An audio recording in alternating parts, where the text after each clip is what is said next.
I'm finally getting around and messing with this 4-stroke Craftsman blower. Found a good primer bulb in the Horde, which I believe is the same one that's on here, so I'm going to replace that. I've already replaced the pull cord on this. I might have to take that apart again and put a longer cord on it, but this is just a good used one that I had laying around. I didn't want to cut a brand new one, but that's good. So I did shoot some starting fluid into this, and I got it to cough and kick over a couple times, and it wouldn't do anything else. I didn't really try and sit there and try and get it to start because I don't think there's even any oil in it, which I do need to fill that up. But first thing I'm going to do is just replace this. It's just these 4 screws that come off, pull that cap off, put the new one on, and put it back together. So as I said, I did just replace this. Both of the fuel lines curiously look really good still, so I'm not going to mess with those just yet. We're going to see if, well, if this thing even starts close or not. So I'm just going to put some fresh gas in it. Regular gas.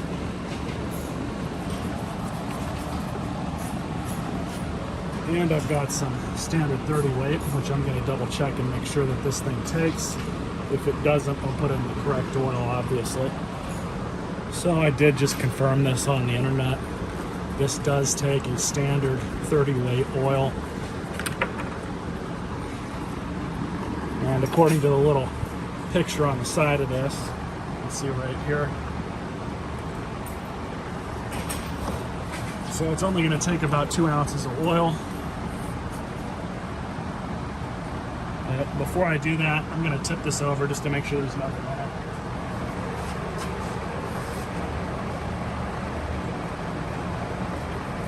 So we had a little bit of oil in it, not very much. So 2 ounces.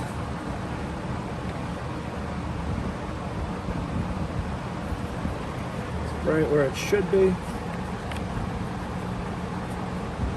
So let's see if we can get anything to happen.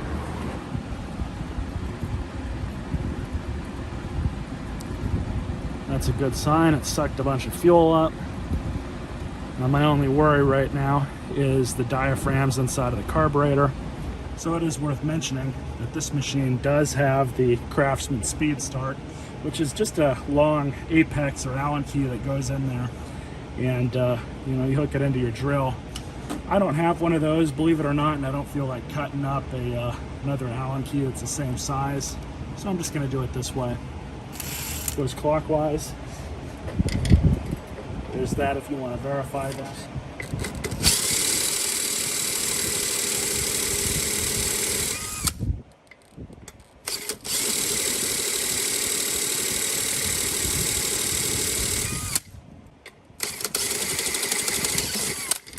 Feels like it wants to kick.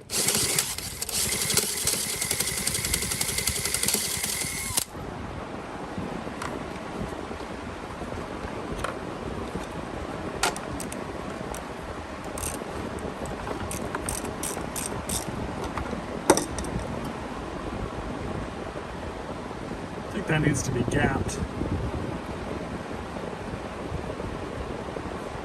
So I'll take care of that real quick. So according to the manual I found for this online, it's 25 thousandths. That's right where it should be.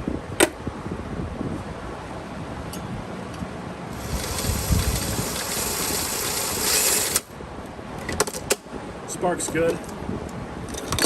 Definitely getting it. Alright, so at this point I'm kind of erring on the side of the prior owner, because they were running with this without an air filter, wore the rings out. So not sure why exactly people do this, but it is pretty common. I'm just going to rotate the motor for the compression tester.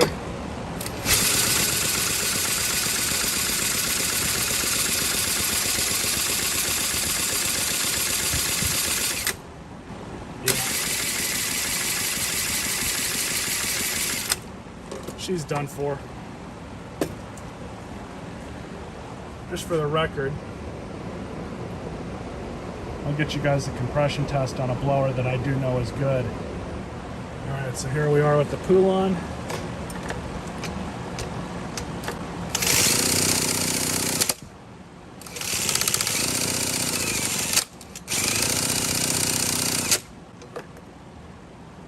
So we have about 60 PSI as compared to about 45-ish, maybe 40.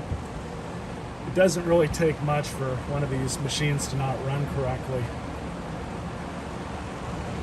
So as usual, it's very unfortunate that when people just don't maintain their machines, or in this case don't even bother to replace the air filter box and the air filter, they end up wearing their engine out. It stops running right, if at all. And with this one, when I originally started pulling this through before I started doing the video, I did kind of think that the compression felt a little low.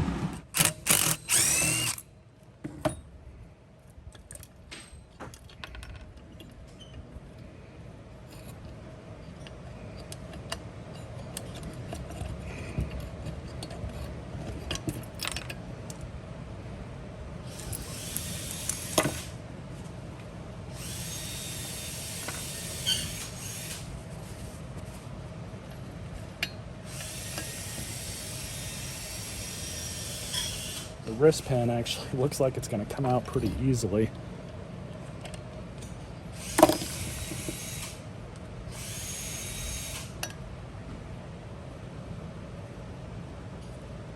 Somewhere there along the skirt. A lot of carbon buildup.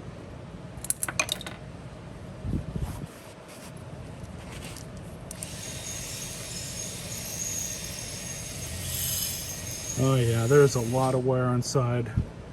You guys can see that. That does not look good. I can feel that too. You can feel the difference in between right about here and right into there. So we were definitely having a compression issue with this thing. You guys can see all that carbon buildup that's in there too.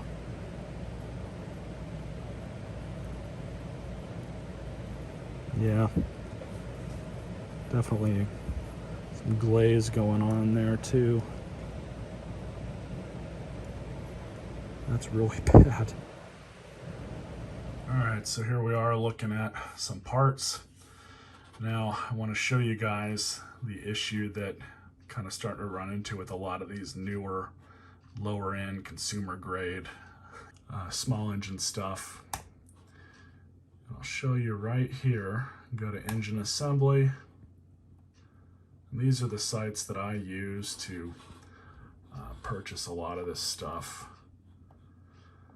But you'll notice here, so there's the rocker cover, there's the cylinder, and there's the block. Now you can only buy this, and that, and really all this stuff together as an assembly right here. But you can't buy the crankshaft, you can't buy the piston, you can't buy the rings, you can't buy the wrist pins, you can't buy none of that stuff. So if you destroy one of these engines and you're not under warranty, you're going to have to replace the entire short block. On top of, on mine, we're missing this air filter cover. So that's number 18 and number 27. I've already got those loaded into my deal here, just to show you guys the cost. Short block, $87.73. $22.79 for the air filter box and air filter. That's, you know, you're looking at $110 before shipping, and shipping is another 10 thereabout. So we'll ballpark it and say 120 bucks, probably be a little bit more than that. But I did check a couple other places. Short block from Cub Cadet, Troy-Bilt are all the same thing. And they're all the same price. I did check one more parts house. And if we can go down to number 27 on here, Short block, $79. And air filter cover is $20. So there's a little bit of a difference, not by much. So when you can get a brand new one for the price of $129, it's just not worth putting that kind of money into an old blower, 4-stroke or not. Now, Craftsman, Troy-Bilt, Cub Cadet, this is an MTD renamed blower. None of them seem to make a 4-stroke blower in this capacity anymore. They make backpack ones, which kind of have the same engine in them more than likely.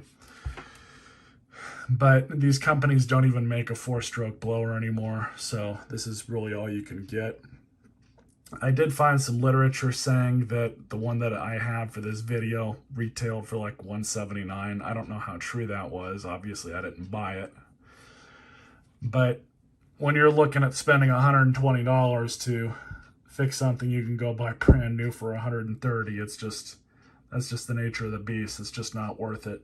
Even if I had the air filter cover, paying $80 to get that blower working again, it's just not in the condition. I mean, if it was mint condition, that'd be one thing. Honestly, that would be somewhat of a consolation as opposed to buying a brand new one. Maybe save 40 bucks, whatever, big deal. But the one I've got is in rough condition. It's definitely not new, even though it's 4 or 5 years old. Anyways, hope you guys enjoyed this video. Sometimes it's not worth fixing them all. And this is a definite public service announcement to always make sure that you have an air filter in your machine. You're going to cause yourself a lot of unnecessary problems when you don't maintain your equipment properly. Stay tuned for more.